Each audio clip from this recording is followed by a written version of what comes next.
A birthday gift.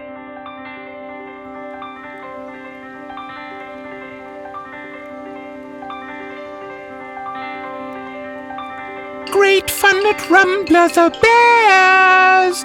A great party at Rumblers of Bears! Echoed through the forest.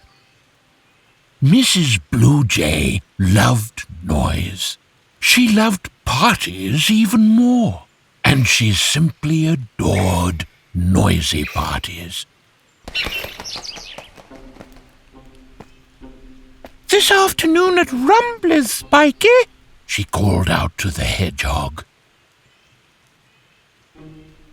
Don't forget Rumblers' birthday, Jumpy, she interrupted the bunny, who was counting carrots. You must already be looking forward to the cake, Mousie, she said as she flew over the mouse and hurried on. Fun, said Mousie, thinking of colourful balloons and honey pastries and... Oh no, a gift! Mousie had only recently moved to these woods because a flood had swept away his old home.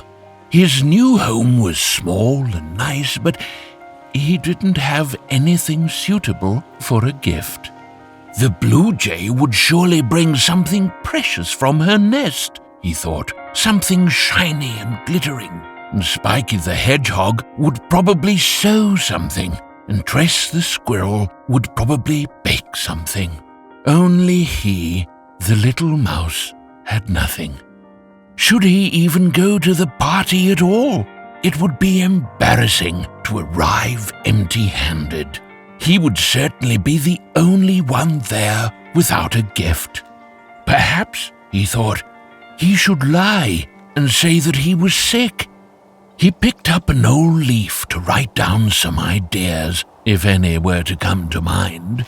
He was absent-mindedly wandering around the meadow.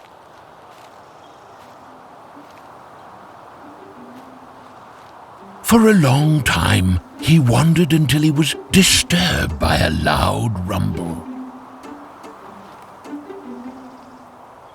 Suddenly, he noticed three things. First of all, he saw that it was already almost noon. The party was already starting. Then, while almost lost in thought, his little legs had turned by themselves onto the path towards the bear's cave.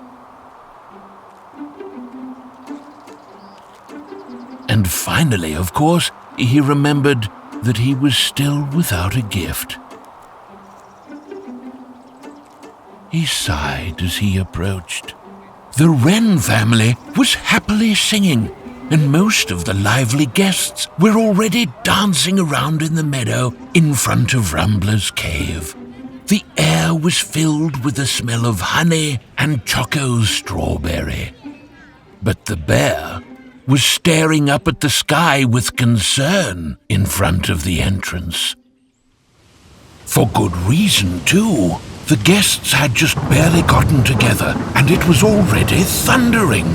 The first droplets were followed by a downpour that chased everyone into Rumbler's home. Nobody could remember such a violent rainstorm ever. "Well, geez," said Rumbler, in awe of the weather. Well, geez, all the guests repeated. Oh my, said Tress the squirrel, with such a voice that everyone looked at her. The birthday cake, a frosted masterpiece that was made of delicious cream and blueberries, in all the commotion collapsed in on itself, and they brought it inside looking like an unattractive purple lump. I know what's going to put us all in a much better mood, said the blue jay, and promptly pulled out a package. Presents! The sopping wet paper fell apart on its own in the paws of Rumbler, and the little mirror in it did not look as lovely as it would have had it been dry. My gift is also completely wet, said Spiky the Hedgehog, disappointed. Oh, it's all right, said Rumbler, comforting his guests as he wanted to maintain their good mood. But there was a shortage of precisely that. The wrens were cleaning their feathers with their beaks. Apparently, they wouldn't be singing for a while. I don't even have a gift at all, the little mouse muttered softly. If I could draw, I would at least have drawn a beautiful birthday card on this sheet. Or write a song, added Renny Wren, who stood close enough to hear every word he was saying. We used a similar leaf once to write down a plan for a family trip, recalled Mousie, who hadn't noticed that more and more of the animals had started listening to him. We experienced such a lot of interesting things, he continued. But the most nerve-wracking was during the flood. We were carried off on a leaf among some roots, and we didn't know whether we were going to be able to stop at all. Mousie became more and more excited, recalling the adventures the mouse family had experienced before coming to their new home. The formerly grumpy company was so absorbed in his story that they'd completely forgotten about the bad weather. Together they were trembling while listening to all the dangerous events that had happened to the little mouse and his parents. When it seemed like they would be swallowed by a torrent, Rumbler choked from gasping as he forgot to breathe from all the tension. Luckily, the mouse family was saved by an otter, and the rest of the story was full of play and laughter and new friends. Especially when at the end of the story, the sun's rays shone into the cave. The storm was over. Your story is one of the best gifts I've ever received, said Rumbler at the end.